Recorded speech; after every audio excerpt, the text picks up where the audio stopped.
Bem, às vezes eu olho em volta e me pergunto, o que estávamos pensando? Ficamos por um longo tempo sem recursos, e quando eu digo sem recursos, eu quero dizer sem recursos. As pessoas nos disseram que éramos loucos por apostar tudo. Isso realmente vai funcionar? Penso que algumas das coisas mais bonitas podem surgir por meio de provocações e momentos difíceis. Eu havia sido médico por um longo período e tinha um paciente que veio me ver. E então me perguntaram, Dr. Hill, o que você pensa sobre os óleos essenciais? E eu cometi o erro de dizer uma vez. Eu acho que é uma das coisas mais loucas do que eu já ouvi falar. Ela me olhou bem dentro do olho e disse, estou muito desapontada em ouvir isso, porque eles fizeram por mim muito mais do que você ou qualquer um dos seus colegas já fez por mim. Aquilo me intrigou. E com o tempo eu fiquei mais intrigado e eu me envolvi com os óleos essenciais. E agora, nas últimas décadas, isso é tudo o que eu tenho focado, é tudo o que eu tenho feito. Eu me lembro quando eu entrei para o setor de óleos essenciais. Achei que fossem óleos de voodoo, achei que eram muito estranhos. Não demorou muito para eu começar a usar os óleos em meus filhos e fiquei surpresa com o que fui capaz de fazer. E como aquilo me fortaleceu como mãe para cuidar da saúde da minha família. Eu era bem cético. Os pais eram educadores, meu pai é professor de física. Então eu simplesmente não fui criado com nada. Além da medicina ocidental alopática. Aprendi ao longo dos anos como eram eficazes, e podem ser, especialmente se forem puros.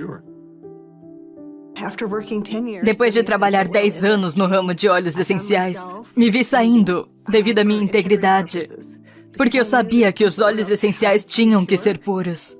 O desejo do meu coração era apenas voltar para casa e criar meus filhos. E não fiquei em casa por muito tempo, até que meu marido chegou em casa e me disse, tem algo mais que você deve fazer. E ao dizer aquilo para mim, na verdade eu fiquei com muita raiva dele, porque o meu coração dizia, quero ficar em casa com os meus filhos. E ele disse, querida, você não está ouvindo. Há algo que você deve fazer com Dave e Dr. Hills com esses olhos. E eu disse, o que você quer dizer com esses óleos? Experimentei todos esses óleos essenciais por aí. Não há nada que atenda os padrões de qualidade de que a nossa família precisa para usar em nossos cuidados de saúde. E ele sorriu para mim e disse, eu sei, você deveria encontrá-los. Pare de pensar com a cabeça e comece a pensar com o coração. E foi naquele momento que eu soube que tudo aconteceu. E tive uma grande visão sobre sair e encontrar os óleos essenciais mais puros e potentes do mundo. E ensinar mães como eu sobre como assumir seus cuidados com a saúde. Então foi naquele momento, antes que o medo assumisse, que eu peguei o telefone e liguei para o Dave. E a Emily, na época, me ligou e disse, e se pudéssemos sair e buscar os óleos essenciais mais puros do planeta e trazê-los para o mundo de uma forma convencional? E ele ficou muito emocionado. E o Dave não se emociona. E foi aquilo, bem ali. Aquele foi o princípio para mim. E eu meio que senti fortemente como, sim, vamos abrir uma empresa. Então desliguei o telefone com o Dave, peguei o telefone e liguei para o Dr. Hill. E ao ligar para ele, ainda me lembro que ele deu uma risadinha. E eu disse, doutor, isso não é engraçado, estou falando sério sobre isso. E se pudéssemos sair e encontrar esses óleos puros, como sempre quisemos fazer? E se pudéssemos ensinar as pessoas a realmente entender o poder por trás desses óleos? E ele disse, não, Emily, eu não estou rindo porque acho que a sua ideia é louca. Estou rindo porque eu estava apenas me preparando para ligar para você e fazer exatamente a mesma pergunta. Tudo começou com uma pequena reunião inicial em um restaurante italiano.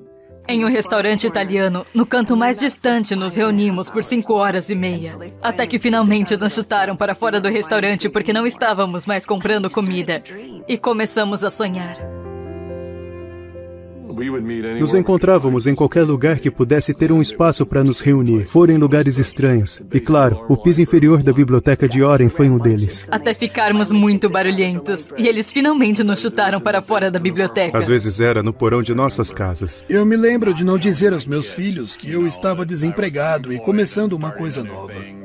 Mas que o pai estava trabalhando em um projeto de porão. Ao fazer o plano de negócios, eu comecei a perceber que aquilo ia ser grande. Eu sabia que com uma equipe tão boa e um produto que mudou as nossas vidas, sentimos que aquilo seria significativo. Desde que começamos na primavera de 2008, foi quando tivemos uma grande queda no mercado de saúde nos Estados Unidos. E havia muito pânico e muito medo. Analisamos como iniciar uma empresa. A primeira coisa que você pensa é: preciso levantar capital. Inicialmente, decidimos fazer isso. E realmente nós 4 acabamos voltando para a cidade de Nova York, visitando pessoas de perfil elevado. E ao nos reunirmos na manhã seguinte, naquela mesa de conferência, e estávamos com todos aqueles empresários estilo Manhattan que estavam se reunindo conosco e nos interrogaram por horas, finalmente no fim do dia, olharam para nós e disseram: acreditamos que seu modelo de negócio vai funcionar. Acreditamos que vocês terão sucesso e queremos financiar o seu empreendimento. Vamos lhe dar $5 milhões. E todos nós estávamos nos sentindo extremamente exultantes. Eles estavam dispostos a financiar a empresa, mas é claro que estavam interessados em 51% do controle. E só me lembro da sensação que tivemos enquanto nos afastávamos daquela mesa de conferência. E nós 4 nos reunimos em frente à Estátua da Liberdade. E eu me lembro de ter olhado para o outro lado da água. Quase como uma deixa, eu me lembro que nós apenas navegamos em silêncio. Enquanto olhávamos para a água, olhei para a Estátua da Liberdade e cheguei à conclusão de que estávamos fazendo aquilo para dar liberdade às pessoas. E se pegássemos o dinheiro deles, não poderíamos tornar as pessoas livres. E não poderíamos tornar o sonho que tínhamos em realidade, porque eles nunca nos permitiriam trazer a qualidade dos óleos essenciais que sabíamos que tínhamos que trazer. Porque eles procurariam uma estratégia de saída, procurariam um retorno do investimento deles. E aquilo não podia fazer parte da equação. Eu lembro de estar em pé ao lado do Dave Sterling. O Dave olhou para mim e então, meio que, de uma forma um tanto chocante, me perguntou: quanto dinheiro você tem, doutor? E eu disse: eu não sei. E ele disse: quanto você consegue juntar? E eu disse: eu não sei. Ele perguntou a cada um de nós antes de sairmos do parque naquela tarde. Tomamos a decisão de que não seríamos capazes de pegar recursos com qualquer pessoa. Ao invés disso, iríamos juntar tudo que tínhamos. Usamos a valorização de nossas casas, sacamos os fundos de aposentadoria privada, liquidamos tudo que tínhamos para esse sonho vir a ser concretizado. E assim que eu disse isso à minha esposa, eu lembro claramente dela apenas olhar para mim e dizer: bom, eu confio em você, você vai cuidar de nós. Vai ficar tudo bem. E tivemos familiares que vieram até nós para dizer: você é um tolo, sua família vai ficar sem teto. Então apostamos tudo, não escondemos nada. Achamos que seria por apenas alguns meses que ficaríamos sem nenhuma renda, mas foram 13 meses. Naqueles meses finais, quero dizer, estávamos comendo apenas amêndoas e iogurte, dizendo aos nossos filhos que eles não poderiam ir às aulas de danças e não poderiam praticar esportes porque não tínhamos dinheiro suficiente. Mas tendo essa crença de que tudo valeria a pena. E eu me lembro de um dia em que só tínhamos mais $5 mil na conta. $5 mil porque tínhamos acabado de fazer uma grande encomenda de óleos. E não sabíamos como iríamos fazer a folha de pagamento. Não sabíamos como iríamos pagar as comissões. E só para ver como as portas se abrem. Todas as vezes, desde que continuemos a avançar, as portas se abrem. As pessoas nos perguntam às vezes: como é que conseguiram fazer o que fizeram? Mas todo mundo arregaçou as mangas e fizemos todos os trabalhos. E fizemos esse trabalho, mais esse e esse. Eu tinha que sair e encontrar esses óleos preciosos.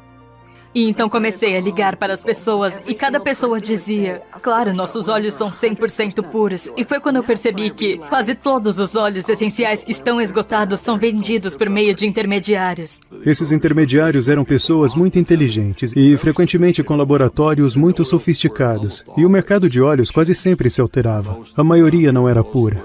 A maioria era criada sinteticamente. Eu provavelmente tinha mais de 100 amostras diferentes que tinham sido enviadas para minha casa. E toda vez que nos encontrávamos, o Dave e o Dr. Hill diziam: Emily, você já encontrou os olhos? E eu tinha que dizer: ainda não. Tipo, estamos indo no caminho certo? É realmente isso que devemos fazer? Eu me lembro de um lindo dia. Abri a porta e 5 olhos apareceram, todos no mesmo dia. Eram olibano, lavanda, melaleuca, limão siciliano e hortelã-pimenta. Ao cheirar aqueles frascos, liguei para o Dave e liguei para o Dr. Hill e disse: encontrei os olhos.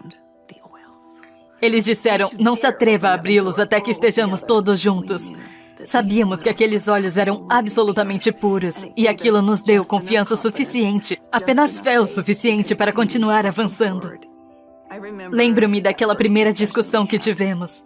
Conversamos sobre a cultura da empresa. Que tipo de alma queríamos que a doTERRA tivesse? E percebemos que esses olhos funcionam por experiência. Percebemos que tinha que ser um modelo de pessoa para pessoa. Tínhamos que juntar as pessoas.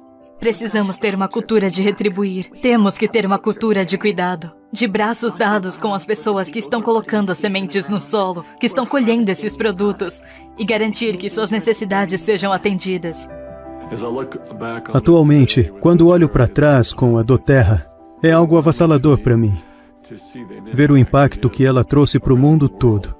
Houve muito sacrifício, mas novamente aqueles foram dias nas quais olhamos hoje com muito orgulho. O sacrifício é uma peça muito importante. É muito importante no estabelecimento de um alicerce. Hoje empoderamos quase 8 milhões de famílias em todo o mundo. Agora estamos enchendo 315 mil frascos de óleo todos os dias.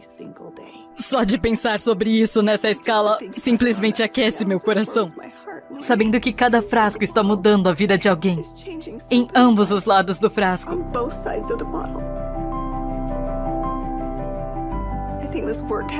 Acho que esse trabalho tem esse propósito, então como podemos parar?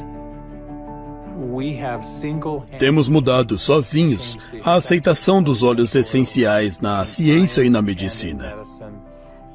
Estamos muito comprometidos com esse trabalho. Somos muito humildes por sermos administradores do que a natureza criou tão perfeitamente para nós. E somos muito gratos por todos os nossos incríveis funcionários, por todos os nossos incríveis consultores de bem-estar, por todos os nossos incríveis clientes em todo o mundo. Não mudamos nossa missão. Não mudamos o nosso propósito. Ainda somos fiéis a essas coisas que desde muito cedo foram importantes. Se estar fazendo a coisa certa era importante, então fazer a coisa certa é importante agora. Se ajudar a prestar serviço para outras pessoas era importante, então é importante agora. Se buscar olhos de maneira diferente e fazer coisas que não tinham sido feitas antes era importante, então é importante agora. Sentimos que, por mais louco que pareça, estamos apenas começando.